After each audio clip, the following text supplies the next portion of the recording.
I'm Anya Cleveland. Coming up on Temple Update, one half of Hall & Oates comes to Temple to perform. Find out which half.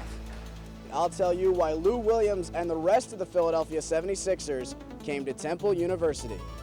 And I'm Megan McNerney. I'll tell you what Temple main campus students are doing to remember those affected by the Japan disaster. Hi, I'm Lou Williams of the Philadelphia 76ers, and you're watching Temple Update.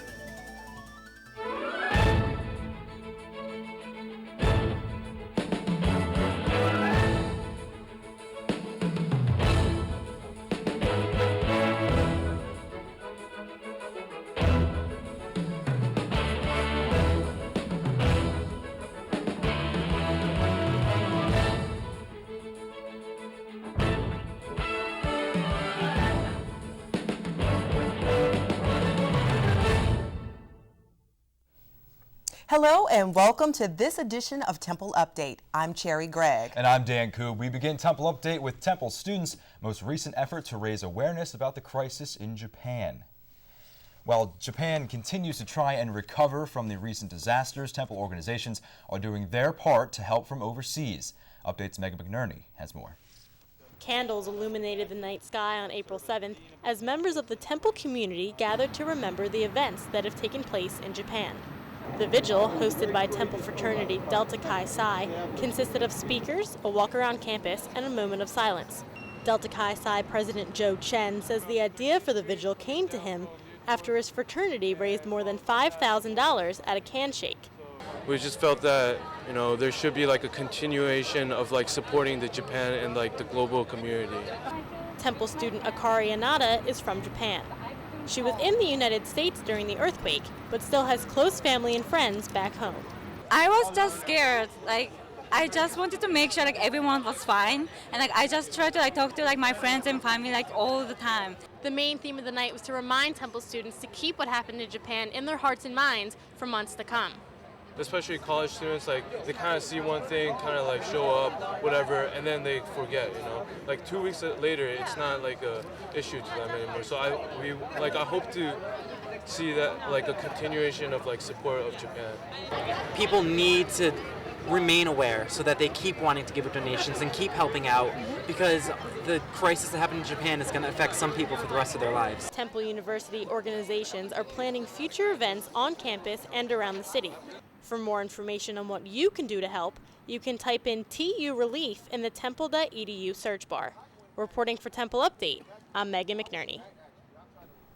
The winners of the 2011 Temple Student Government Executive Elections have been announced. Last week, TU Nation was elected to be the new leaders of TSG, defeating their opponent, Al Future. Colin Sultry will lead as student body president. More than 2,700 votes were cast. TU Nation won with 1,571 votes, while Al Future received 1,188.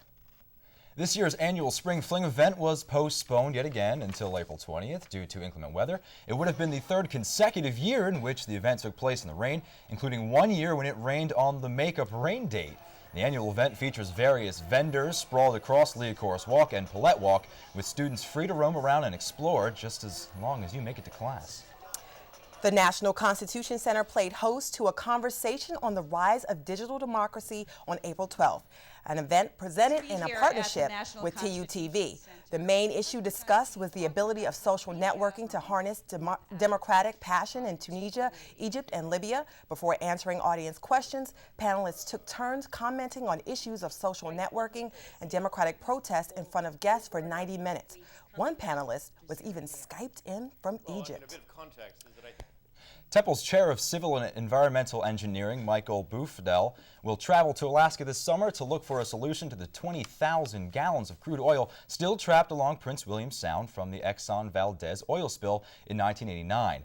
Boufdel was awarded the $1.5 million grant to fund his research. He will travel with a group of Temple engineering students to test new technologies to enhance the natural breakdown of oil. And instead of sleeping in on a Saturday morning, thousands of people laced up their running shoes for a good cause. Updates, Naomi McDonald has that.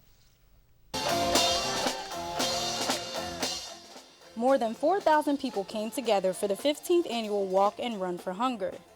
The event raises awareness about an issue that affects 1 in 5 families in the Philadelphia area. And Philadelphia has the second most, one of our districts is the second highest at risk for hunger districts in the entire country.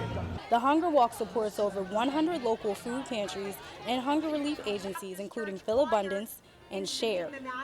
But with the economic downturn, people are working together to feed their community. Louise Green volunteers with her church to provide food for seniors in need.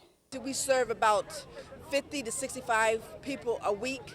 We also go into Nellie's Reynolds apartment for seniors, and we serve about 50 seniors there.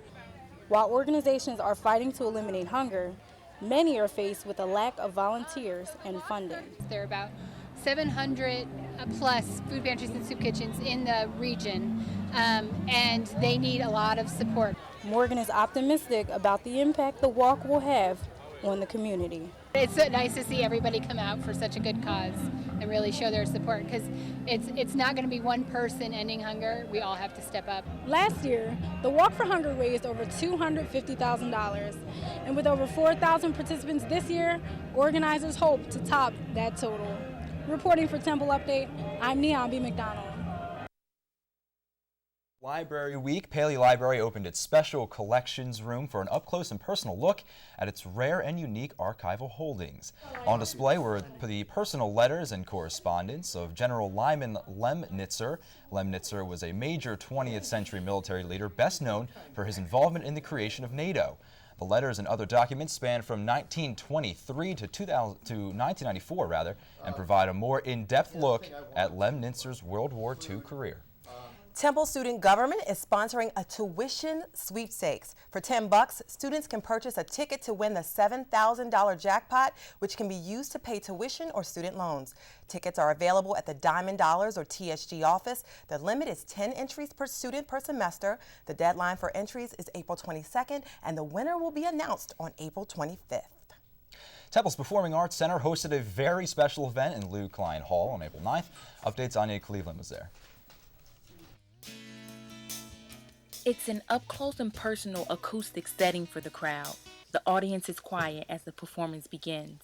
But just a few hours before all of this, John Oates, best known as half of the rock and soul duo Hall & Oates, found himself standing in front of an old performing arena. We stopped at the Uptown Theater, and I had my picture taken with the old boarded up marquee and everything.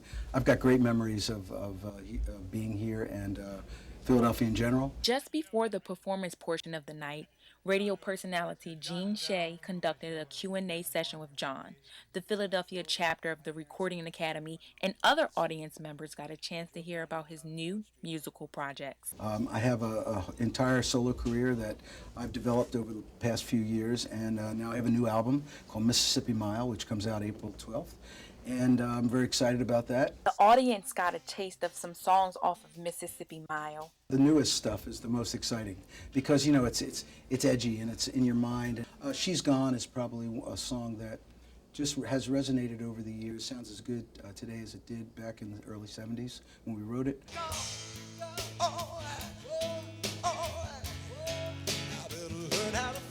The best criteria for a song, that a good song is its timelessness.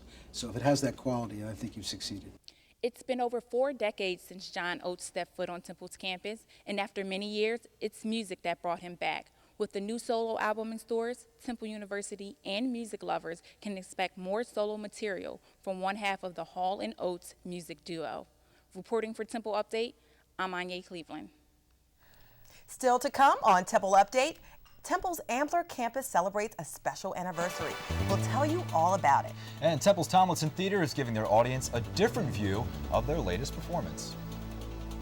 And I'm Josh Roltenberg. Coming up later in sports, I'll show you another battle the Philadelphia 76ers are helping to defeat. Stay tuned. Temple Update. Be right back.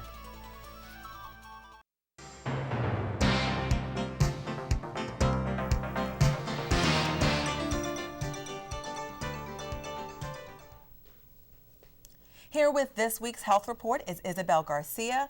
Isabel, a lot of us are suffering from allergies right now. Tell us, what can we expect for this allergy season? Okay, well, thanks, Jerry.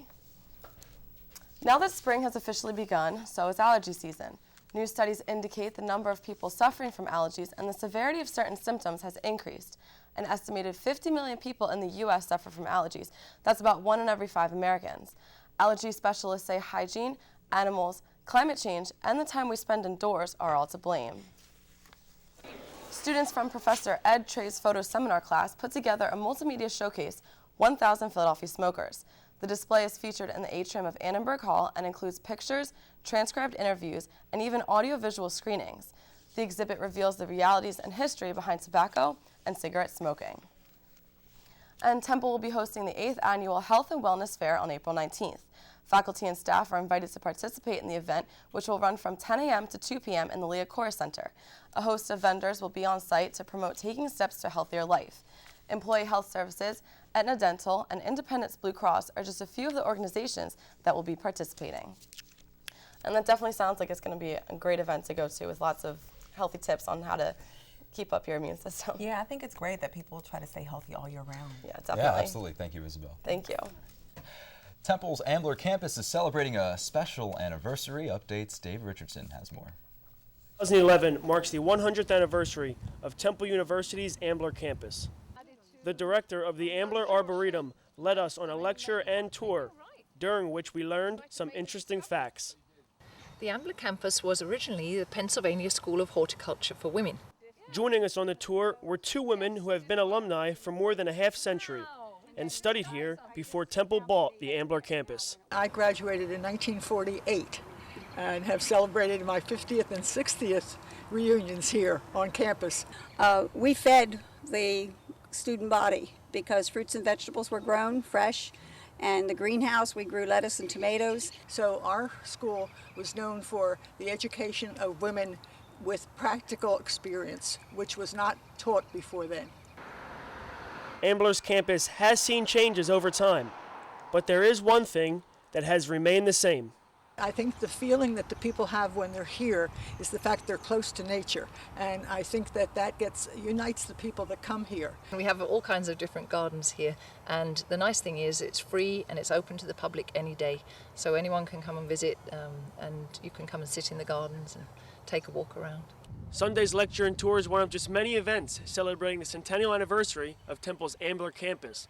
For more information on upcoming events, visit ambler.temple.edu/anniversary. Reporting for Temple Update, I'm Dave Richardson.